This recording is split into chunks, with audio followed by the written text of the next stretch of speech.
ボイストレーナーの鶴さんです。皆さんいかがお過ごしでしょうか。今回の動画はですね、SixTONESライフタイム。こちらを見て歌声分析をしていきたいと思います。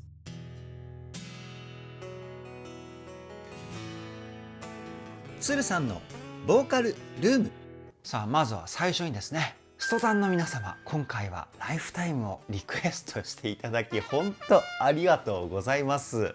もうなんでオープニングトークの最初からこんな風に言うかというと、めちゃくちゃいい曲ですね。そして歌声がですね、凄まじすぎました。いつものね、鶴さんのボーカルルームの動画の流れだとちょっと小話を挟んでから歌声分析はこんな感じでしたよみたいな流れになって、じゃあ歌声分析ゴーみたいな感じの流れが普通なんですけど、いや今回はですね、本当にね、お礼を言いたいです。ストタンの皆さんになんでもっと早くライフタイムの歌声分析動画を公開しなかったのかっていうふうにですね、後悔すらしてしまうぐらい素晴らしい歌声でした。そしてね、またSixTONESの歌声のですね、魅力をですね、発見してしまったんですよね。そういった部分をどこよりも丁寧に細かくをテーマに歌声分析しておりますので、ぜひ動画の最後までお付き合いよろしくお願い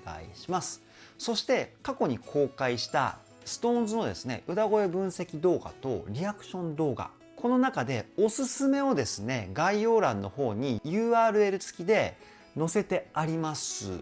もう結構SixTONESの分析動画、リアクション動画はですね、公開しているなっていうふうに僕は思ってます。多分ね、10本以上公開してると思ってるんですよね。もし他の曲の歌声分析動画も見てみたいっていう方はですね、ぜひ概要欄の URL チェックしてみてください。鶴さんのボーカルルーム、こちらのチャンネルは私鶴さんが現在気になっているアーティストの魅力をボイストレーナー目線で伝える歌声分析動画とリアクション動画をメインで公開しているチャンネルです。今の話を聞いて気になった方はぜひチャンネル登録、高評価よろしくお願いします。それでは早速 SixTONES ライフタイム歌声分析 GO!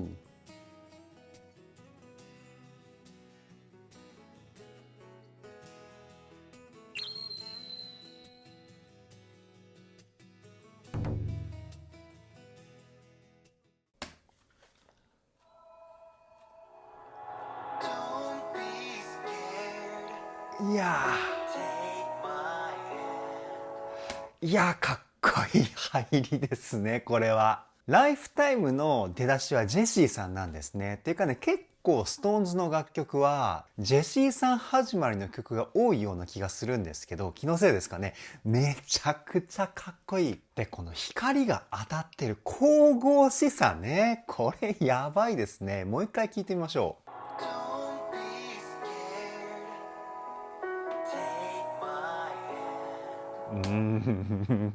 最高ですね。で、今回のジェシーさんの声はですね、前半と後半で声の響きの成分が違うんですよね。前半の Don't be scared、ここはですね、鼻と口をメインで使っているような歌声。鼻が鼻腔共鳴といって声の音色をコントロールしたり、高い音を出す時に使う部分。そして口の中がですね、口腔共鳴といって言葉のクリアさだったり、口の大きさによっては声量のコントロール。そういった部分。この2つをですね、うまくミックスさせたような声。で、後半のTake my hand、 こっちはですね、口と胸が中心なんですよね。胸がですね、胸腔共鳴といって声の太さだったり歌声自体の安心感を感じれるような声の響きを作るポイントなんですけど、いや、フレーズによって声の成分を変化させるジェシーさんの歌の実力やばいですよね。次いきますよ。うわ、かっこいい。あ、なるほどね。音域によって声の成分を変化させてるっていう感じですね。で、声っていうのは音域が高くなると声質が細くなって低くなると声が太くなるっていう性質があります。これ何も意識しないと自然とこういう現象が起きるんですよね。で、その時声の成分がどういうふうに変化するかというと、イメージとしてはですね、ここを境に高い声になると声の響きが上中心になって、低い音っていうのは下中心になるんですよね。なので高い音っていうのは鼻腔共鳴の響きが強くなりますし、低い音っていうのは胸の胸腔共鳴の響きが強くなるんですよね。なのでおそらくなんですけど、ジェシーさんは人が本来持っている声の雰囲気をですね、ここで表現したんじゃないかなっていうふうに僕は推測します。素晴らしいですよね。もう一回聞いてみましょう。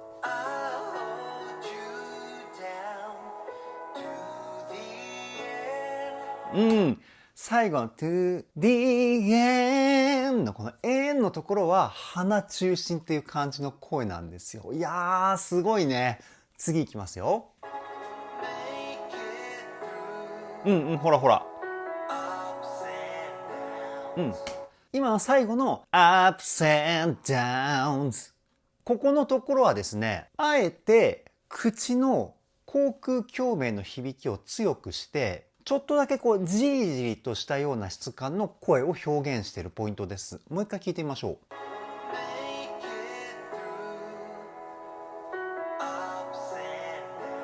ほらほら。ups and downs。こんな感じの声質ですよね。これなんで口の響きを残した感じで歌ったかというと、確かに先ほど言ったように声の自然な流れとしては胸の響き中心にするんですけど、低音域で胸の響きを中心にするっていうことは歌詞の輪郭がこうもやっとしちゃうんですよね。その低音の響きのニュアンスが強くなりすぎるっていうところで、男らしい感じの声質にはなるんだけど、気をつけないと歌詞が聞き取りにくいっていうデメリットがあったりもするんですよ。おそらくここのポイントはですね、歌詞を伝えたくてあえて口中心の響きにして言葉の輪郭をクリアにするっていうテクニックを使ったんじゃないかなっていうふうに僕は思います。次いきますよ。ごめんなさい。ちょっとね、短めに止めてしまいましたけど、今のところはですね、もう笑っちゃうぐらいすごいんですけど、声をですね、全体的に後ろに引くイメージで歌っているんですよね。歌っていうのは、声を出す方向によって質感が大きく変わります。自分の顔のイメージをですね、こう分度器としてイメージしていただいてですね、0度の方向が一番強い雰囲気の声が出ます。で、180度に向かっていくにつれてどんどん声が柔らかくなるっていう性質も持っています。で、ここでジェシーさんはですね、高い音っていうのは本来強いニュアンスの声が出やすい音域なんですけど、そこであえてこうね、声を後ろに引くことによってふわっとした声を表現してるんですね。もう一回聞いてみましょう。ほらほら。これね、僕できないな。Don't look back。こんな感じかな。もっとジェシーさんの声柔らかいですよね。僕がやるとね、こうね、ちょっと強くなりすぎちゃうんですよね。いやー、羨ましいですね、このテクニックは。次行ってみましょう。なので、最後の低いところも全部後ろに引いたままですね。前半の高いところの柔らかい雰囲気を残しながら、最後のフレーズまでその雰囲気をキープするっていう歌い方です。もう一回聞いてみましょ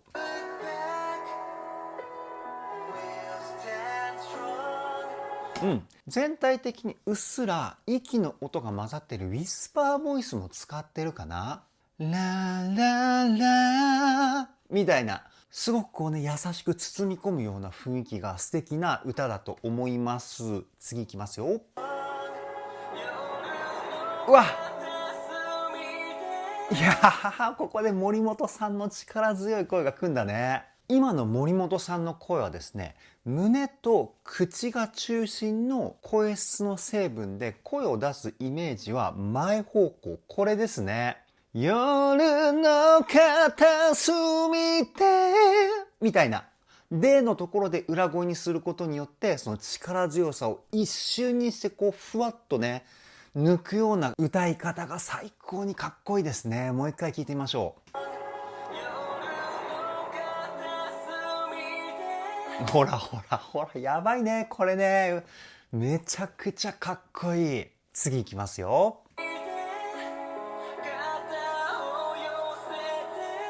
途中でね、裏声にこうくるっとひっくり返したようなニュアンスもね、すごく色気があっていいですよね。肩を寄せてみたいな。いやー、この歌い方僕大好きですね。もう一回聞いてみましょ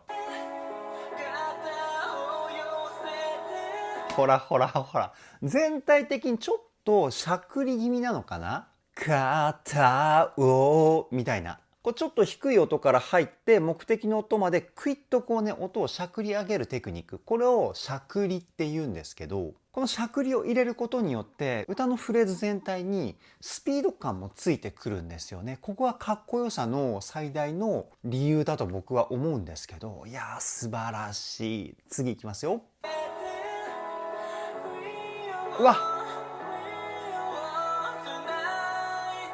いやいやいやいや、すごいね。裏声で全部いくのかと思ったら、最後は地声で力強く。この音量の差がね、すごいんですよ。音楽用語ではダイナミクスって言うんですけど、裏声のところはグッと抑えて、で、地声で一気にこう感情をこうバーッと解放させるみたいなね。いや、これはめちゃくちゃかっこいい。もう一回聞いてみましょう。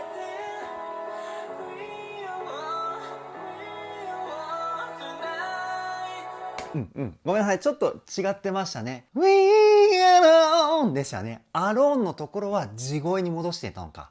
なるほどね。いや、このね、生から動みたいな感じの動きがめちゃくちゃかっこいいですよね。で、CD の音源っていうのは基本的に音量が一定になるような加工、コンプレッサーっていう処理がされます。大きい方の音を小さい音の方にこう圧縮するような感じの加工なんですけど、でもそれがされているにもかかわらず、ここまで裏声と地声の音量差を表現できるっていうことは、レコーディングではもっと激しく声量の大きさを使い分けて歌っているっていうことなんですよね。だから多分ね、ライブで聞くとものすごい音量差なんじゃないかなっていうふうに僕はね、推測しますよ。いやー素晴らしい。次いきますよ。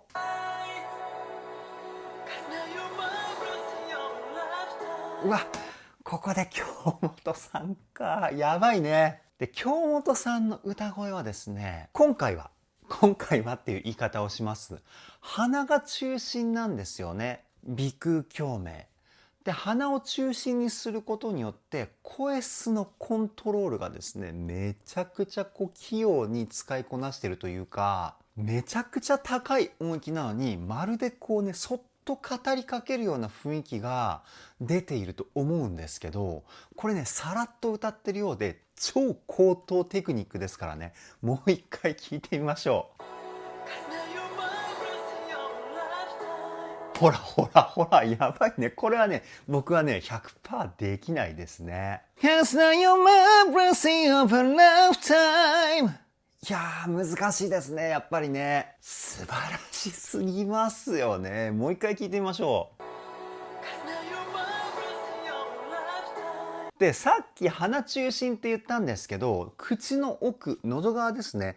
喉側の空間も広く使ってるような声質かなっていうふうに思いました。ちょっとだけクラシックの要素が入っているというかね、あーみたいな、こうガッとね広げて、おーみたいな感じの声ではないんですけど、ほんの少しだけクラシックの要素を入れた素晴らしい声の出し方ですね。次いきますよ。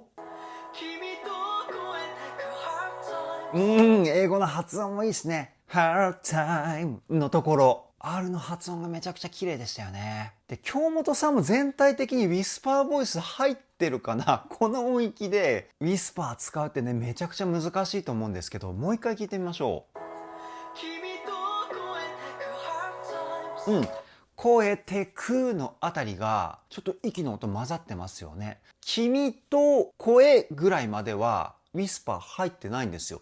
で、その後からウィスパーボイスが入ってるんですよね。で、ここで、ちょっと細かい話になってしまって申し訳ないんですけど、地声とウィスパーボイスの中間で息継ぎ、歌ではブレスって言うんですけど、ブレスを入れればウィスパーに切り替えるっていうのはそんなに難しくないんですけど、ここでポイントになってるのは、ブレスを入れずに一息で歌ってるフレーズの中で地声とウィスパーボイスが存在しているっていうところ。これがね、めちゃくちゃ難しいんです。君と越えてく。みたいなね。今僕は1オクターブ下、低い音で歌ったから、割とね、やりやすかったんですけど、これを京本さんと同じ音域で歌うとですね、めちゃくちゃ難易度が上がるんです。すごい技ですよ、これは。次いきますね。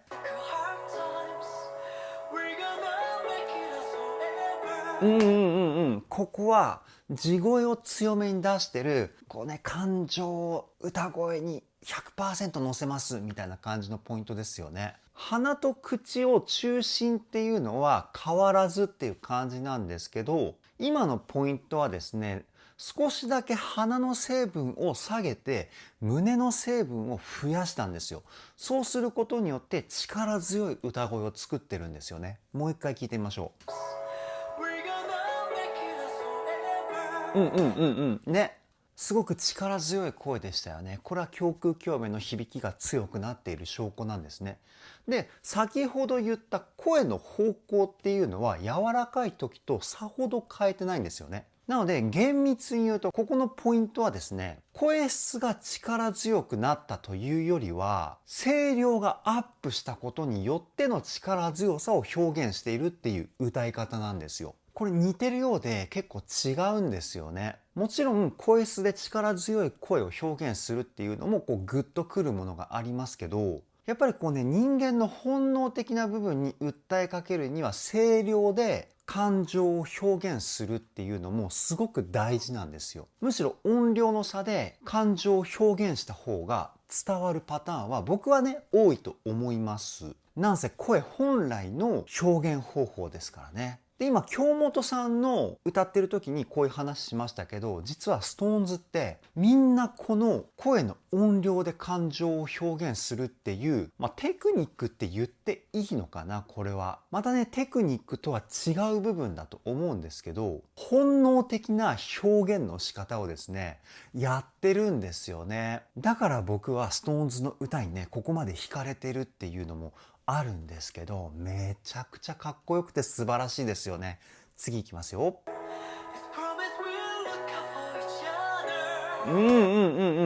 ここの部分はもうところどころで音量がこう変わっていますよね。そこまで大きくこうグワーンっていう風にでっかくなってちっちゃくなってっていう感じじゃないんですけど、本当にこう感情的になって相手に何か自分の気持ちを伝えるために話してますっていうようなニュアンスをね、今僕は感じました。本当に人に語るように歌いますよね、京本さんは。もう一回聞いてみましょう。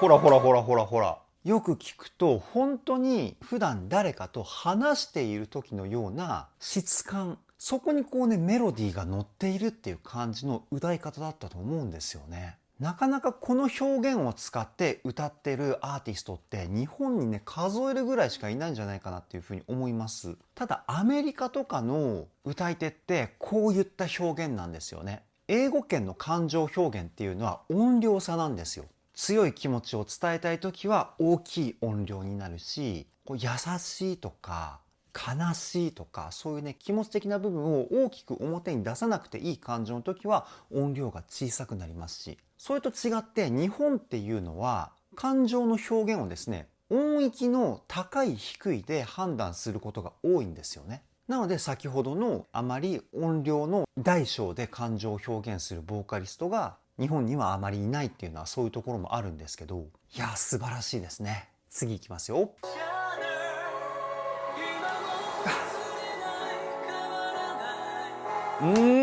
松村さんの美しい歌声、なんかね、久々に聞いた気がします。僕は最近のね、松村さんの声はすごくこう激しい声とかビリビリしたね、シャウトボイスとかを使っているシーンが多かったんですけど、そうそう、このね、綺麗な声ね、僕ね、憧れなんですよね。おそらく裏声をメインで使ったミックスボイスだと思うんですよね。今も忘れない、変わらない。いや、難しいですね。僕のはね、まだ地声の成分が足りなくて、裏声っていう雰囲気がしてしまうんですけど、松村さんの声はね、本当に綺麗で素晴らしいですね。で、僕の今の声がどう変われば松村さんの声みたいになるかっていうと、もっと胸の響きを足してですね、で、頭を響かせる声、ヘッドボイスっていう成分をもっとプラスしてあげるんですよ。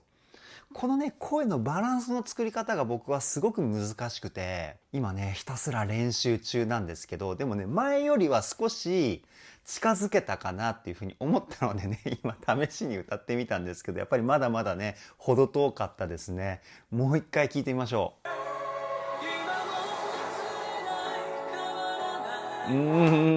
声が綺麗にもかかわらず、そこにね、あえて感情を乗せていないんですよね。まっすぐこう線のように歌うというか、これが最高に僕はね、かっこいいポイントっていうか、この表現方法に僕はね、美学を感じるんですよね。美しい歌声に感情を込めてしまうと、僕の中ではそれはね、くどい歌い方になるっていうふうに思っていて、美しい歌声だからこそ必要以上に感情を乗せない理想の歌い方かなっていうふうに僕は思います。次いきますよ。ほらほら、めちゃくちゃ綺麗ですよね。もうね、松村さんの歌い方はね、さっき僕ね、言いましたけど、やっぱりね、こう美学がある歌い方かなっていうふうに思うんですよね。メモリー。こんな感じかな。今はね、割と裏声成分が強くて、ミックスボイスっていうよりは裏声のポイントだったと思うんですけど、超綺麗な歌声ですよね。もう一回聞いてみましょうよ。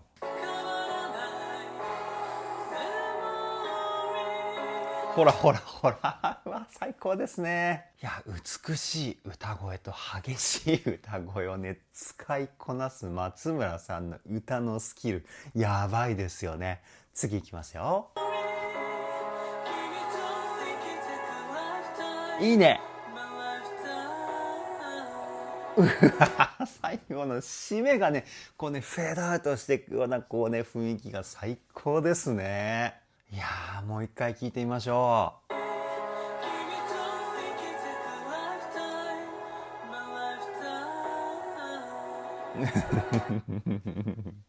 それでね、これね、全体的に今気づいたんですけど、さりげなくスタッカートっていう音を切るテクニックを入れてるんですよね。こう、ふわーっと歌ってるように聞こえて、実はこう、音を切る箇所を作ることによって、しっかりとリズム的な部分も表現してるっていうね、これはね、素晴らしいですね。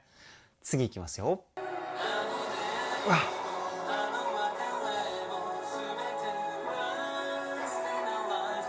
いいね。ここで声が重なってくるわけだ。ここはメインがコーチさんでオクターブ上で歌ってるのは誰だろう。ここはコーチさんがメインのポイントですね。ものすごくね、男らしいかっこいい声ですよね。いつもの無邪気な感じのコーチさんの歌声とはまた違った表現。素晴らしいですね。胸の響きと口の響き、この2つが中心の声です。もう一回聞いてみましょう。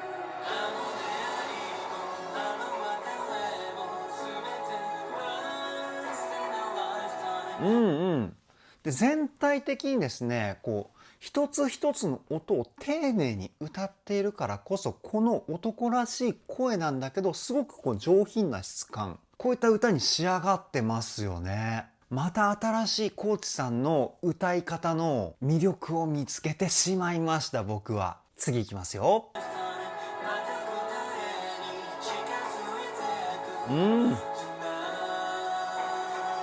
いいね。ここは意識的にできるだけこう音量差をつけないような歌い方をしてんのかな。こう耳元で囁いてるような雰囲気を表現してるというか、僕はそういう風に感じました。もう一回聞いてみましょう。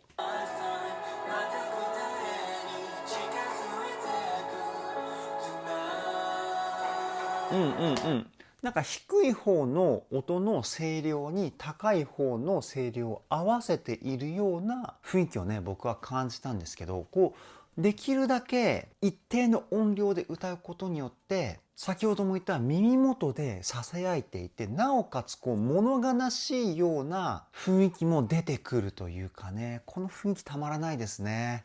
次いきますよ。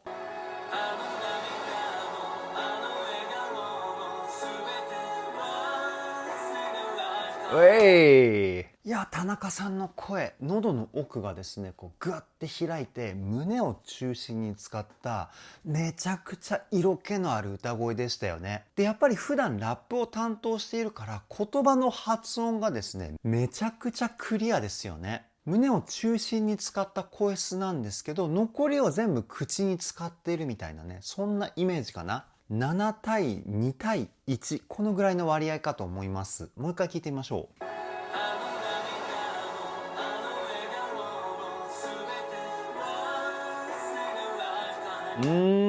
この声もね、初めて聞いたかな。普段ね、田中さんはラップをメインで担当しているので、田中さんがね、こうメロディーを歌ってるシーンっていうのは僕はね、数えるぐらいしかまだ聞けていないんですけど、その中でもね、この声はね、めちゃくちゃセクシーですね。素晴らしい。次いきますよ。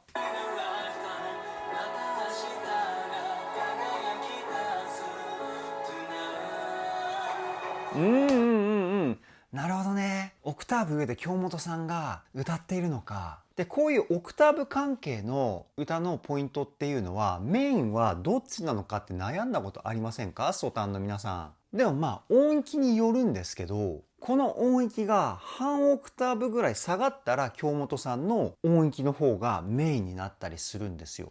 どこで判断するんだっていう感じなんですけど、一番聞きやすい音域がですね、メロディーのメインだっていうふうに思っていただいて大丈夫です。あとは音量がどっちが大きいかっていうところもポイントかな。今のは田中さんの音域の方が耳にこうスッと自然と入ってくるような音域を使っていて、なおかつ音量も田中さんの方が大きかったので、ここはね、田中さんがメインのパートだっていうふうに僕は思います。もう一回聞いてみましょう。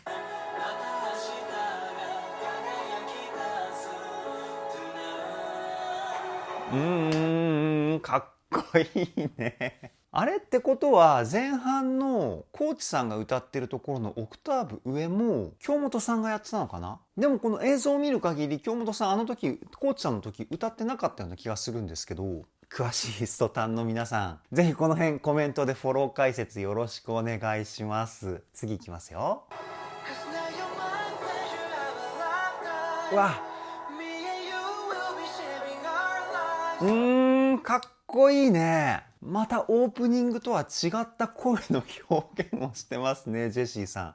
ここでは喉の奥をですね、こう、はっていう風にあくびの時の喉の状態を作って、その声をですね、鼻で抜いてるような声。いやー、本当に歌声の引き出しがね、多すぎますね。素晴らしい。もう一回聞いてみましょう。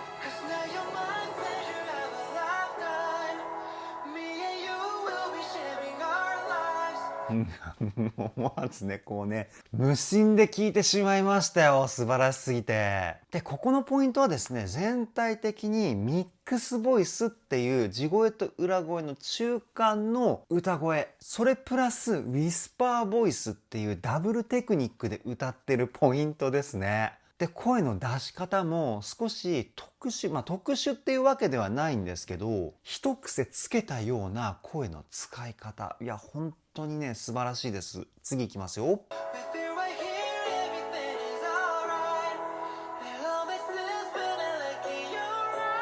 うわいや最後のね、ロングトーンすごいね。いやーみたいな感じのね、声の出し方だったと思うんですけど、これはですね、裏声成分の強いミックスボイスなんですよ。でもこう聞いてる感じ強い地声に聞こえますよね。これは、これこそが少し特殊な声の出し方で、出してる声は裏声なんですけど、しっかり胸と口と鼻、この響くポイントを全体的に使うことによって地声のようなパワフルな声に変化するんですよね、裏声が。いやこれすごいな。もう一回聞いてみましょう。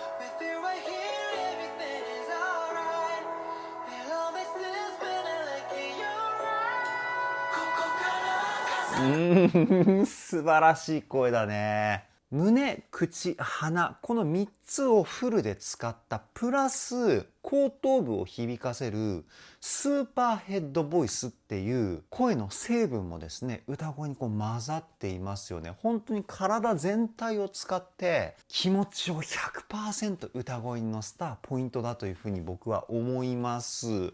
次いきますよ。うわかっこいいかっこいいね。いやバラードなんだけどパワフルに歌うっていうバラード、日本ではあまりねこう聞くこともできないタイプのバラードだっていうふうに思うんですよ。でも海外ではこういうバラードって実はものすごくいっぱいあって、すごく強い声を使ってるにもかかわらずもう感動して泣いちゃうようなバラード。今回の SixTONES のライフタイムはまさにそれですよね。ゴスペルに近いっていうかね。後半は特に。もう一回サビの頭から聞いてみましょうかね。誰これライフタイムって歌ってる人、すごく美味しいフレーズを歌ってるなっていう風に思って、こう従来のねメロディーが流れてる上でこうねフェイクっぽい感じで歌ってるポイント、僕ねこういうの大好きですね。次いきますよ。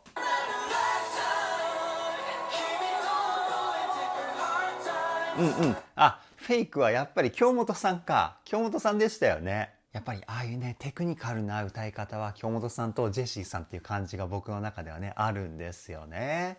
もう一回聞いてみましょう。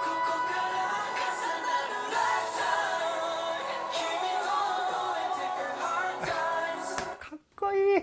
続けてね思わず聞きたくなったんでサビの頭からね流して聞いてみましたけど、超かっこいいですね。僕はねもともとコーラスグループでプロ活動してて、まあねこれね何回も言ってるんでもう聞いたよって思う方もいるかもしれないんですけど、やっぱりコーラスグループをやっているとこういったゴスペルみたいなアレンジの曲っていうのも練習したりするんですよね。でライブによってはリクエストがあってこの曲を歌ってくださいみたいなねお話いただいて、そのリクエスト曲がゴスペルチックな楽曲だったりとかそういうパターンもありましたし、そういうところをきっかけにね僕はねそういうゴスペルとかも好きになったんですけど、いや最高にかっこいい。次いきますよ。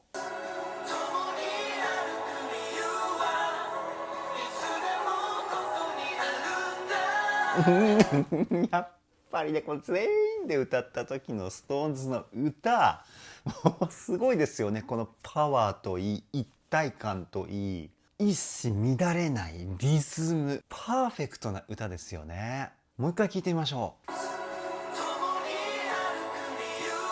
ほらかっこいいっす。理由はの上で理由はのこのハモリねめちゃくちゃかっこいいですよね。もうねすいませんちょっとねテンションが上がると思わずねこうね難しい話をしてしまうのが僕の悪い癖ですね。今のコーラスアレンジ、要はハモリのアレンジがですねものすごくかっこいいフレーズを使っていて、メインメロディーももちろんかっこいいんですけどハモリもかっこいいのかよって思ったらですね思わずテンション上がっちゃいましたね。次いきますよ。かっこいいやばいね。やばいですよね、ストタンの皆さんこの曲はね。SixTONES の歌声分析動画をね公開して確かね11月の上旬に公開したんですよね。初めて僕が僕じゃないみたいだって考えるとねまだね4ヶ月ぐらいしか経っていなくてにもかかわらずここまでね歌声に惹かれるって、いやこれはねもう今までの僕の中ではなかなかない経験だなっていうふうに思ってるんですよね。で SixTONES の歌声もちろんすごいんですけど、その素晴らしさをね、僕に細かく教えてくださるストタンの皆さんの優しさね。これがね、僕はね、最高に嬉しいんです。皆さんのおかげでですね、このライフタイムっていう素晴らしい楽曲を聴くことができました。本当にありがとうございます。そうね、伝えたくなるくらい素晴らしいですね。もう一回聴いてみましょう。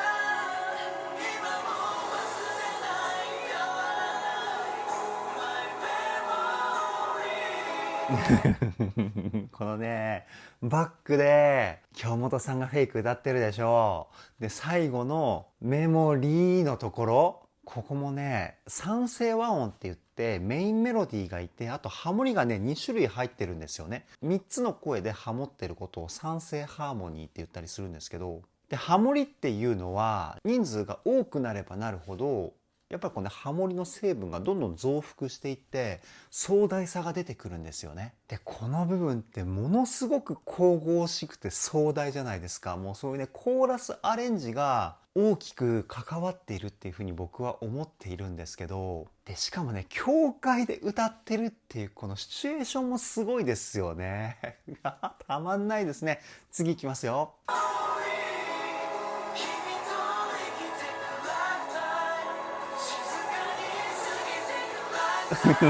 そうそうそうそう。この、ラーラーっていうこのフレーズがね、めちゃくちゃかっこいい。で、ここを実はかっこよく聴かせるための布石っていうのが存在しているの皆さん気づきましたか？ポイントはですね、子音とスタッカートなんです。今のところ、最後のワンフレーズが来る前に、この曲の中で一番子音を全員で強く歌って、なおかつ全体的に音を切るような歌い方をしてるんですよね。もう一回聞いてみましょう。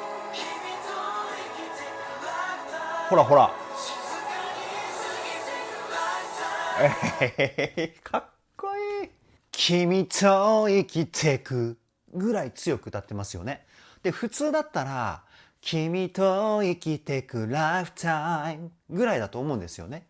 でもここのポイントは君と生きてくぐらい子音強くスタッカートも強めみたいな感じで歌ってます。そうすることによって全体的なアタック感とブレーキ感、この2つが生まれるんですよね。これが生まれることによってリズム感がこうどんどんね増幅している感じに聞こえてくるんですけど、でその溜めたパワーがどんどんこう溜まっていって溜まっていって、最後のラーラーのところで一気に爆発するっていうようなポイントなんですよ。ちょっとね、ごめんなさい。もう一回聞いてみましょうか。今の説明を意識した上で聞いてみてください。僕が言ってる意味がわかると思います。いきますよ。これ、溜まって溜まって。ほらほらほらほら。過ぎてくぐらいからこう、グワンってこうね、上がっていくような感じがありますよね。これ前の子音の強さとスタッカートでしっかりパワーを貯めて、一気に解放したっていう感じのフレージングなんですよね。かっこいい。いやー、ごめんなさいね。本当にちょっとね、難しくてね、何言ってっかわかんないよ、つるさんって思っちゃったらごめんなさいね。僕のボーカリスト魂に火がついてしまうぐらい素晴らしい楽曲ですね。次いきますよ。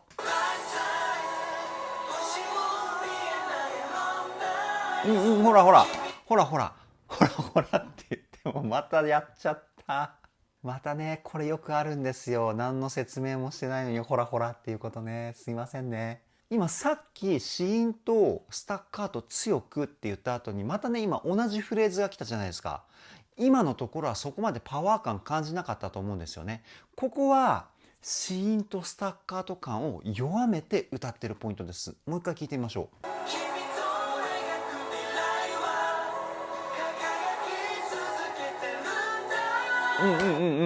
最後またね、盛り上がりましたけど。ダンスタダンスタダダンカーみたいな感じのリズムに対してこうね、乗っているっていうぐらいのリズムのノリはありましたけど、先ほどほど強くは表現していないですよね。一個山場が終わって少し盛り下げたんだけど、またね後半盛り上がってきましたよね、グワッと。いや、このねリズムのノリのアップダウンも最高に楽しいですね。次いきますよ。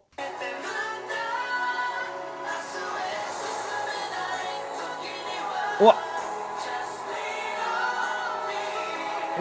かっこいい。そして一人ずつ歩き始めましたよ。ここから何が起こるんでしょうか。ちょっとね、ストーンズの動きが気になったので次見てみましょう。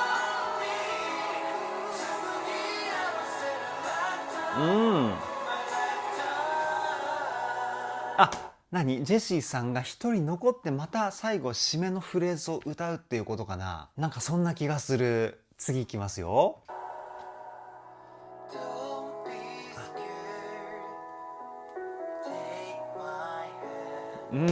やっぱりね、最初に戻るみたいな感じか。うわ、この流れいいね。次いきますよ。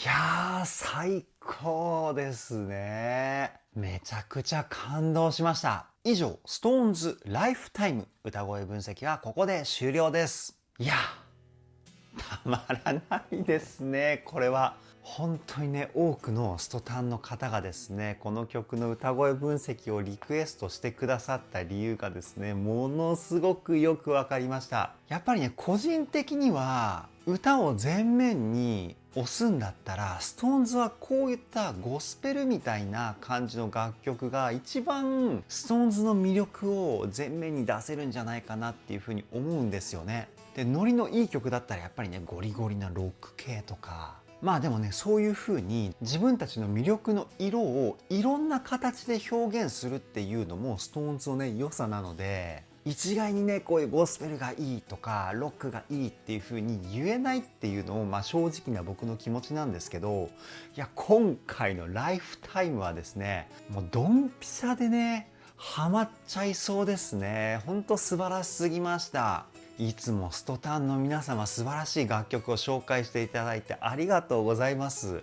随時ね、リクエストの方は受け付けておりますので、コメントで気軽にリクエストしていただけたらなというふうに思います。まだね、たくさんのリクエストをいただいていて、歌声分析動画撮影してね、公開できてない曲もいっぱいあるんですけれども、皆さんのね、エピソード付きで楽曲の方もね、紹介していただけたら僕はね、嬉しいなっていうふうに思いますので、ぜひお時間に余裕がある方はですね、そういうふうにコメントしていただけたらなというふうに思います。それでは今回の動画はここで終わりです。動画の内容を気に入ってくださった方はチャンネル登録、高評価よろしくお願いします。ではでは、ボイストレーナーのつるさんでした。